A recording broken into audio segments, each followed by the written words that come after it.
What's up, Team Storm? Let's check out our newest piece, the Road Warrior. I drilled this ball up while I was out at the storm plant, and I instantly fell in love with it. I put a pin above the ring layout on it. This is the same layout you would typically find on a high road pearl for me. Let's check it out.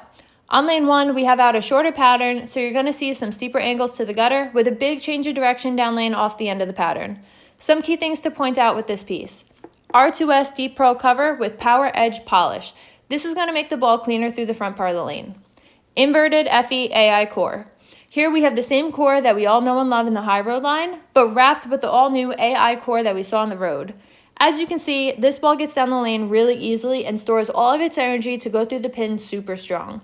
Even though it's really clean, I'm loving how hard it grabs the lane for a weaker piece. I feel like I can really trust the ball out to the right and know it's going to come back down lane. Now let's compare it to the high road pearl. I would love to compare it to the road for you, but unfortunately my road came home from tour with a 2-inch pin drilling on it, so I don't think that's going to give us a very good comparison here. But you can see right away the high road pearl seems a little slower and less pop off the end of the pattern compared to the Road Warrior. Once I start scooting my feet right, it starts seeing the lane much harder. You can really see that very clearly when I switch back to the Road Warrior here. More bite, more pop, more power, hopefully more strikes. The AI core in this ball really gives it a little extra something, and I know that's really going to help us lower rev rate players like myself. Let's jump over to lane 2 and see this ball on a longer pattern with some straighter angles.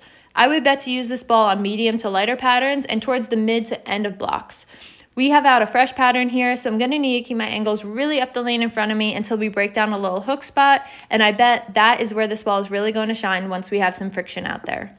Different line and angles, but same shape, clean through the front, if anything a hair too clean on these fresh conditions, but still enough to bite the lane and change directions with good pop through the pins.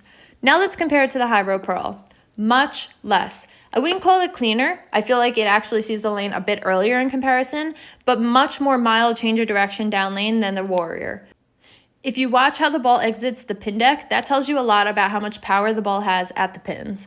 I think if I wanted to use the high road pearl, I would need more friction and more breakdown than I would to get into the Road Warrior. This is really good news for me because oftentimes while competing, I feel like the fronts go and I have to get into these weaker, cleaner balls such as the high road pearl, but it's not quite enough friction out on the lanes yet. It's a little too weak overall for how I throw it.